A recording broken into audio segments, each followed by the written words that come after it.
Hello everybody, welcome to Vikas Commerce Tutorials and I am Mr. Vikas Manke here. ಸ್ನೇಹಿತರೆ ಈಗ already 6 marks important questions strategy ಯಾವ ರೀತಿ ಇರಬೇಕು, ಯಾವ ಕ್ವಶನ್ಸ್ಗಳನ್ನು ಮಾಡಿದ್ರೆ ನಾವು ಕ್ಲಿಕ್ ಆಗಬಹುದು, ಒಳ್ಳೆ ಮಾರ್ಕ್ಸ್ ಸ್ಕೋರ್ ಮಾಡಬಹುದು ಅಂತ ನೋಡಾಯಿತು. ಇವತ್ತಿನ ಸೆಷನ್ನಲ್ಲಿ ಸೆಕೆಂಡ್ PUC ಅಕೌಂಟೆನ್ಸಿ 12 ಮಾರ್ಕ್ಸಿನ ಪ್ರಶ್ನೆಗಳಲ್ಲಿ ಯಾವ ಪ್ರಶ್ನೆಗಳನ್ನು ಆಯ್ಕೆ ಮಾಡಿಕೊಂಡ್ರೆ ಉತ್ತಮವಾಗಿರ್ತದೆ. 5 ಕ್ವಶನ್ಸ್ ನಿಮ್ಮ ಎಕ್ಸಾಮ್ನಲ್ಲಿ ಬರ್ತದೆ, ಅದರ ಒಳಗಡೆ 3 ನಾವು ಆಯ್ಕೆ ಮಾಡ್ಕೊಳ್ಬೇಕು. ವಿಚ್ ಆರ್ ದೋಸ್ ಟಾಪ್ 3, ನನ್ನ ಟಾಪ್ 3 ಫೇವ್ರೆಟ್ ಕ್ವಶನ್ಸ್ ಯಾವಾಗಿರಬೇಕು ಅಂತೇಳಿ ಇವತ್ತಿನ ಸೆಷನ್ನಲ್ಲಿ ನೋಡುವಂತಹ ಕೆಲಸವನ್ನು ಮಾಡುವ. ಸೊ ಹಾಗಾಗಿ ತಡ ಮಾಡದೆ ಸ್ಟಾರ್ಟ್ ಮಾಡೋಕ್ಕಿಂತ ಮುಂಚೆ if you are seeing our channel for the first time subscribe ಮಾಡದೆ ನೋಡ್ತಾ ಇದ್ರೆ ಸಬ್ಸ್ಕ್ರೈಬ್ ಮಾಡಿ ಅಂತ ಕೇಳ್ಕೊಳ್ತೀನಿ. ಅದೇ ರೀತಿ ಇನ್ಸ್ಟಾಗ್ರಾಮನ್ನು ಕೂಡ ಫಾಲೋ ಮಾಡ್ಬೋದು, ಟೆಲಿಗ್ರಾಮ್ ಗ್ರೂಪನ್ನು ಕೂಡ ಜಾಯ್ನ್ ಆಗ್ಬೋದು. ಎಲ್ಲದರ ಲಿಂಕ್ ಡಿಸ್ಕ್ರಿಪ್ಷನಲ್ಲಿ ನಿಮಗೆ ಸಿಗ್ತದೆ. So let us start. Welcome to Vikas commerce tutorial.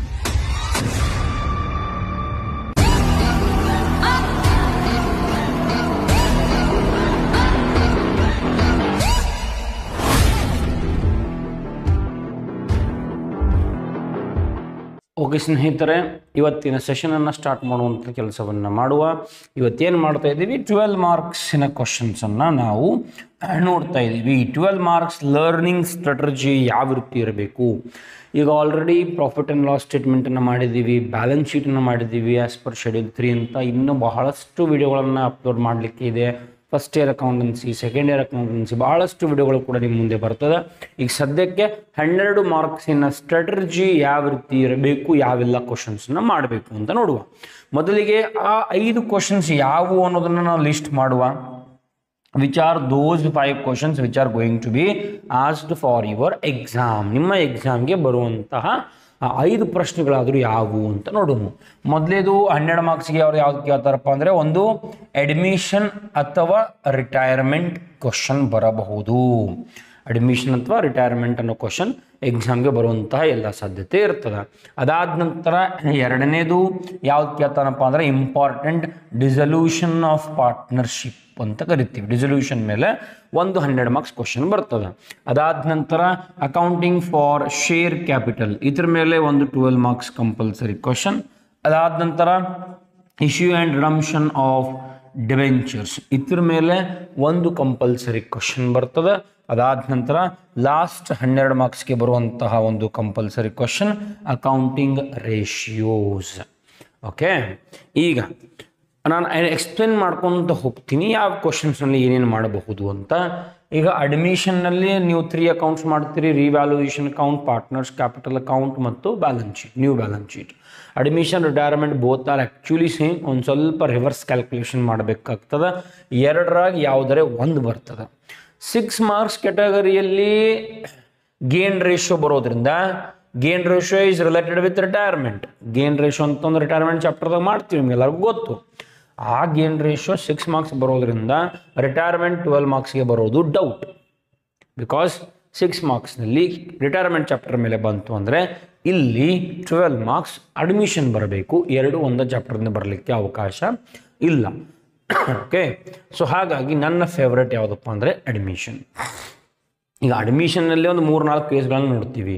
Good will is brought by new partner and return in the business.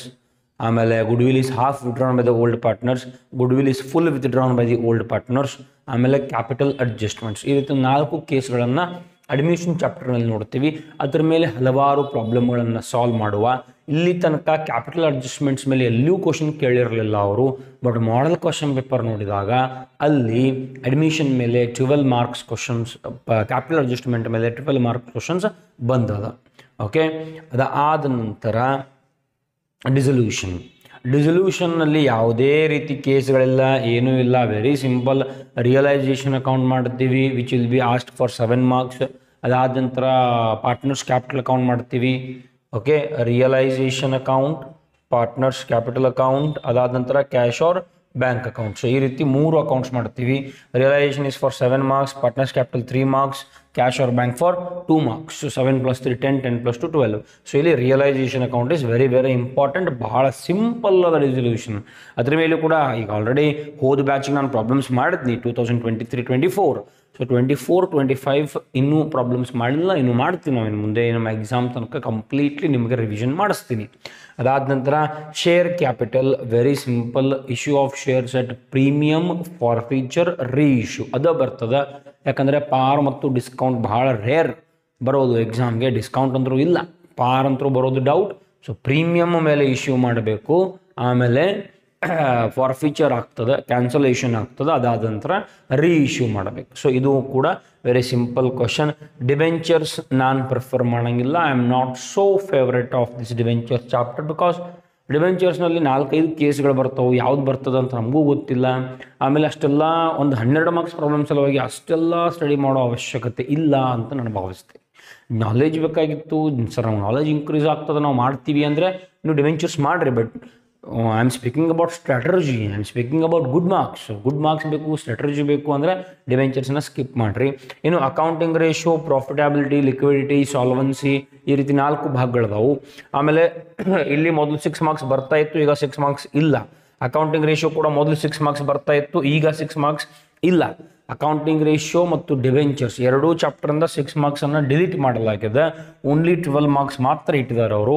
Accounting ratio ಮಾಡ್ಬೋದು ನೀವು. ಎವ್ರಿ ಇಯರ್ ಹೆಂಗಾಗ್ತಾ ಇತ್ತು, ಒಂದು 6 ಫಾರ್ಮುಲಾ ಇದ್ದು ರೀ. Bills receivable turn over, bills payable turn over, inventory turn over, gross profit, operating profit, net profit.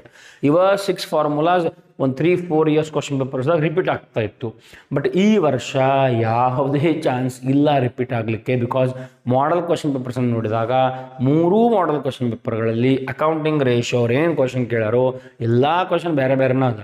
40% difficulty level ಹೆಚ್ಚಿಗೆ ಏನು ಮಾಡುತ್ತಂತ ಹೇಳಿದಾರಲ್ಲ, ಅದು ಕಾಣ್ತಾ ಇದೆ ನಮಗೆ ಎಲ್ಲಿ ಮಾಡೆಲ್ ಕ್ವಶನ್ ಪೇಪರ್ಸ್ಗಳಲ್ಲಿ.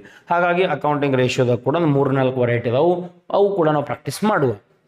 ಈಗ ಈ 5 ಕ್ವಶನ್ಸ್ ನಿಮ್ಮ ಎಕ್ಸಾಮ್ಗೆ ಬರೋದು.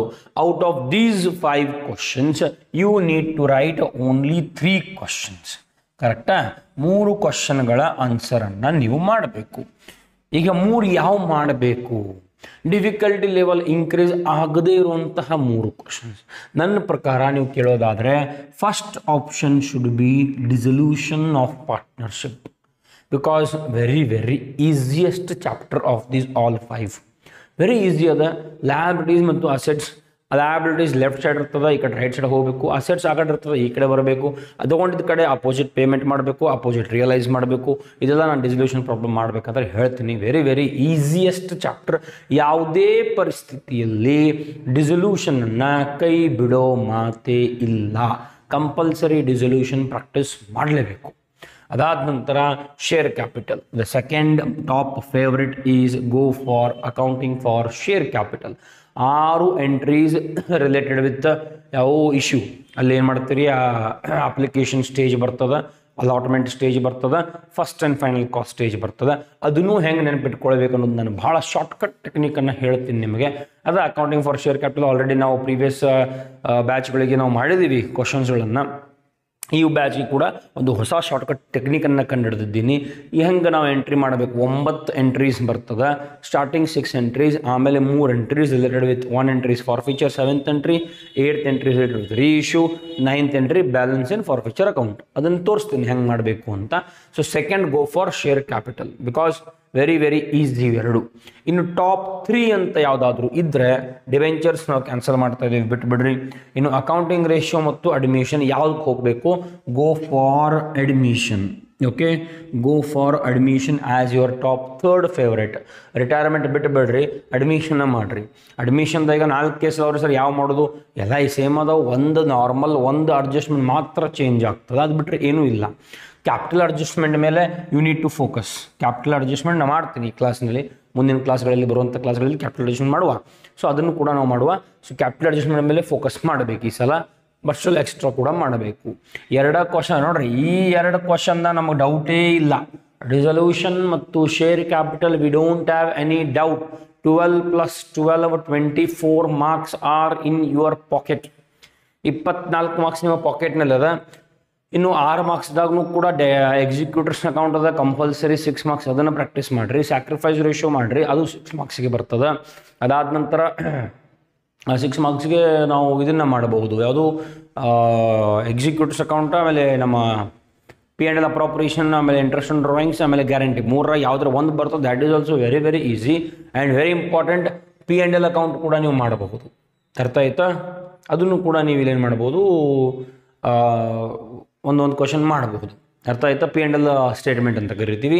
ಈಗ ಇಲ್ಲಿ ನಾನು ಆ್ಯಕ್ಚುಲಿ 6 ಕ್ವಶನ್ಸ್ ನಿಮ್ಮ ಎಕ್ಸಾಮ್ಗೆ ಬರ್ತದೆ.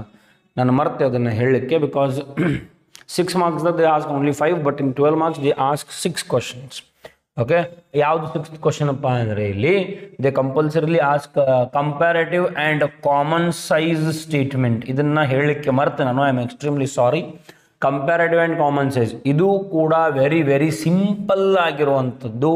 ಆ್ಯಕ್ಚುಲಿ ಇದನ್ನು ನೀವು 3rd ಫೇವ್ರೇಟ್ ಅಂತ ಮಾಡ್ಕೊಳ್ರಿ. ಅಡ್ಮಿಷನನ್ನು keep it as number 4. Okay, number 1 resolution, number 2 go for share capital, and last one go for comparative or common size. ಯಾವುದು ಬರಲಿ ವೆರಿ ಸಿಂಪಲ್ ಇದೆ, ಅದನ್ನು ಕೂಡ ನಾನು ಮಾಡ್ತೀನಿ. ಕ್ವಶನ್ ಬರೆದ್ರೂ 6 marks ಕೊಡ್ತಾರೆ ರೀ ಕಂಪ್ಯಾರೇಟಿವ್ ಕಾಮನ್ ಸೈಜ್ನಲ್ಲಿ. ಆ ಕ್ವಶನ್ದಾಗ ಆನ್ಸರ್ ಇರ್ತದೆ, 2 ಎಕ್ಸ್ಟ್ರಾ ಕಾಲಮ್ ಮಾಡಬೇಕು, ಆಮೇಲೆ ನಿಮಗೆ 12 marks ಸಿಕ್ಕಿಬಿಡ್ತದೆ. So first one go for resolution, second go for share capital, third go for comparative and common size statements. 4th if you wish you can go for admission. Debenture ಮತ್ತು accounting ratio last ಇಡ್ತಾ ಇದ್ದೀನಿ, because debentures is heavy chapter. Accounting ratio is okay, manageable, manage ಮಾಡಬಹುದು. ಶಾಣೆ ವಿದ್ಯಾರ್ಥಿಗಳು, ಚಲೋ ವಿದ್ಯಾರ್ಥಿಗಳು, talented ವಿದ್ಯಾರ್ಥಿಗಳು ಮಾಡಬಹುದು. ಬಟ್ ಎವ್ರೇಜ್ ನೀವು ಇದ್ರಿ ಅಂದರೆ ಸರ್ ಬ್ಯಾಡ್ರಿ ಸರ್ ನನಗೆ ಅಷ್ಟೆಲ್ಲ ಮಾರ್ಕ್ಸ್ ಬೇಡ, 40-50 ಇನಾಫ್ ಸರ್ ಫಾರ್ ಮಿ ಅನ್ನೋರು resolution, share capital, comparative common size ಈಸಿಯಾಗಿ ಮಾಡಬಹುದು. Very easy. 12, 12, 12, 36 marks are very very easy. Okay, ಈ 3 ಕ್ವಶನ್ಸನ್ನು ನೀವು ಟಾಪ್ 3 ಅಂತ ಮಾಡ್ಕೊಳ್ಬೇಕು. ಅರ್ಥ ಆಯ್ತಾ? So this is all about 12 marks strategy. I'm extremely sorry, ಇದನ್ನು ಬಿಟ್ಟಿದ್ದೆ ನಾನು. 6 ಕ್ವಶನ್ಸ್ ಕೇಳ್ತಾರೆ ಅವ್ರು 12 marks ಕ್ಯಾಟಗರಿಯಲ್ಲಿ. ನೀವು ಎಷ್ಟು ಆನ್ಸರ್ ಮಾಡಬೇಕಪ್ಪ ಅಂದರೆ 3 ಆನ್ಸರ್ ಮಾಡಬೇಕು. ಅಡ್ಮಿಷನ್ ಅಥವಾ retirement any 1, dissolution second, share capital 3, debentures 4, accounting ratios 5 and 6 is comparative and common size. Actually ಇಲ್ಲೇ ಬರ್ತದೆ, ಅಕೌಂಟಿಂಗ್ ರೇಷಿಯೋಗಿಂತ ಮುಂಚೆ ಬರ್ತದೆ. So this are top 3 questions which you need to study for your exams. ಇನ್ನು ಮುಂದೆ ನಾವು ಏನು ಮಾಡ್ತೀವಿ, ಎಲ್ಲ ಕ್ವಶನ್ಸ್ಗಳ ಮೇಲೆ ಒಂದೊಂದು ಕ್ವಶನ್ಸ್ಗಳನ್ನು, model question papers, annual question papers, question ಬ್ಯಾಂಕ್ದಾಗಿನೂ ಬೇಡ, ನಾವು annual question papers, model question papers, Karnataka ಬೋರ್ಡಿಂದ issue ಮಾಡಿರುವಂಥ ಕ್ವಶನ್ ಪೇಪರ್ಸ್ನಲ್ಲಿರುವಂತಹ ಪ್ರಾಬ್ಲಮ್ಸ್ಗಳನ್ನು ಸಾಲ್ವ್ ಮಾಡೋಣ. ಬಿಕಾಸ್ ಕಾನ್ಫಿಡೆನ್ಸ್ ಲೆವೆಲ್ ಜಾಸ್ತಿ ಆಗ್ತದೆ. ಆಮೇಲೆ 1 marks 2 marks don't at all worry about it. ಮುಂದೆ ಬಂದಂಗೆ, ಸಮಯ ಬಂದಂಗೆ ಅದನ್ನು PDF ಕೂಡ ನಿಮಗೆ ನಾನು ಕಳಿಸ್ತೀನಿ. ಟೆಲಿಗ್ರಾಮ್ ಗ್ರೂಪ್ ಜಾಯಿನ್ ಆಗ್ರಿ, ಅಲ್ಲೆಲ್ಲವೂ ಕೂಡ ಕಳಿಸಿದ್ದೀನಿ ಆಲ್ರೆಡಿ, ಕ್ವಶನ್ ಪೇಪರ್ಸ್ ಕಳಿಸಿದ್ದೀನಿ. ಆಮೇಲೆ ಎಷ್ಟೋ ಜನ ಕಮೆಂಟ್ ಮಾಡ್ತೀರಿ ಸರ್ ಎಕನಾಮಿಕ್ಸ್ ಮಾಡಿ, ಸರ್ ಜಿಯೋಗ್ರಫಿ ಮಾಡಿ ಅಂತ. I am extremely sorry, we are only related with PUC 1 and 2 accountancy, PUC 1 and 2 business studies. Okay, but other ಸಬ್ಜೆಕ್ಟ್ಸ್ದು ಏನು PDF ಬರ್ತಾವಲ್ಲ ಅವೆಲ್ಲ PDF ಗ್ರೂಪ್ನಲ್ಲಿ ಕೂಡ ಹಾಕ್ತೀನಿ. ಮೆಟೀರಿಯಲ್ ಸಿಗ್ತದೆ ನಿಮಗೆ, ಮೆಟೀರಿಯಲ್ಸ್ ಕೊಡ್ತೀನಿ ನಾನು, ಬಟ್ ಟೀಚ್ ಮಾಡೋಕ್ಕೆ ಆಗೋದಿಲ್ಲ. ಬಟ್ ಲಾಸ್ಟ್ ಆ್ಯನ್ಯುವಲ್ ಎಕ್ಸಾಮ್ಸ್ ನಮಗೆ ಬಂದಾಗ ಎಕನಾಮಿಕ್ಸ್ದು ಕೂಡ ಇಂಪಾರ್ಟೆಂಟ್ ಕ್ವಶನ್ಸನ್ನು ಕೊಡುವಂಥ ಎಲ್ಲ ಪ್ರಯತ್ನವನ್ನು ಮಾಡ್ತೀನಿ ಎಕನಾಮಿಕ್ಸ್ದು. ಇನ್ನು ಆ ಬಾಕಿ ಸಬ್ಜೆಕ್ಟ್ಸ್ ನಿಮಗೆ PDF ಸಾಫ್ಟ್ ಕಾಪಿ ಮೆಟೀರಿಯಲ್ಸ್ ಎಲ್ಲ ಸಿಗ್ತದೆ. So thank you for watching Vikas commerce tutorials and thank you for spending your valuable time. ಯಾರಿಗೆಲ್ಲ ಯೂಸ್ಫುಲ್ ಅನಿಸ್ತವ್ರು ಶೇರ್ ಮಾಡೋದ್ರಿಂದ ನಮಗೊಂದು ಮೋಟಿವೇಶನ್ ಸಿಗ್ತದೆ. Thank you everybody.